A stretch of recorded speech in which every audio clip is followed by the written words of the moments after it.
Boom. Hey, iPhones are making YouTube 10 times easier. Now I'm gonna tell you why.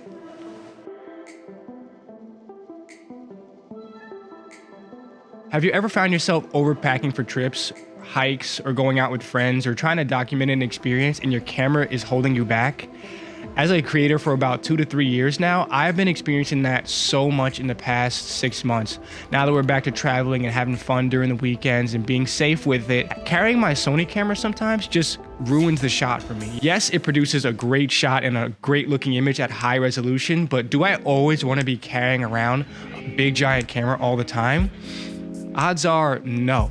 Like if I'm doing action sports or if I'm legit on a hike that I can't really be waking out my camera, or if I want to document the experience even more, people are so much less scared of this rather than the giant camera. And every moment has its opportunity, right? So if I know I'm going to document the shot, if I know I want to sit in the woods and talk to my camera, which is kind of weird, but I like doing it anyways, the DSLR camera will be the camera that you want to choose. If I'm on the go and I'm biking around or I'm hiking around with my girlfriend or I want to get the dogs on the shot, okay, this is very high quality and you really can't tell the difference on YouTube. No, this is not a commercial for Apple. This is just going to be a call for convenience.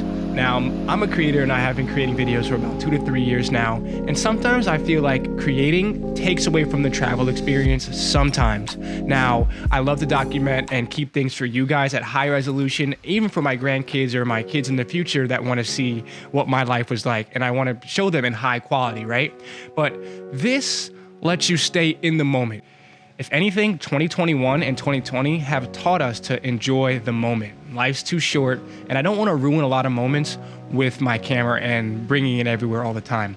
That being said, I love having the Sony camera. I love having the lenses and the clearness and the resolution and all that, but sometimes it takes away from the moment. This is why I would get the iPhone 13 or maybe the iPhone 12, just because it has the 2 or 3 cameras there and it helps you out so much in terms of documenting the story or just catching memories. The wide angle is amazing. The cinematic mode in the new iPhone 13 is, it's software, so they're gonna improve it. Right now it is good enough, but it's improving, with every Apple update that comes out week by week by week. So guys, thank you for coming to my TED Talk and my, venting session about why you should choose this camera over the other camera sometimes. My name is Kip Jackson. I do tech reviews, vlogging, travel, and I'm trying to bring you guys on my journey to become a full-time cinematographer.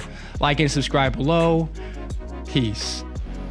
So I am in no way, shape, or form saying that the iPhone camera is better than the Sony camera or the Canon camera. I'm just saying it's simple and it can help you tell a better story at times. Yeah, the wide angle don't look good. I'm not gonna lie to you, but look at that. It took me hours to do that right there. The lights are changing.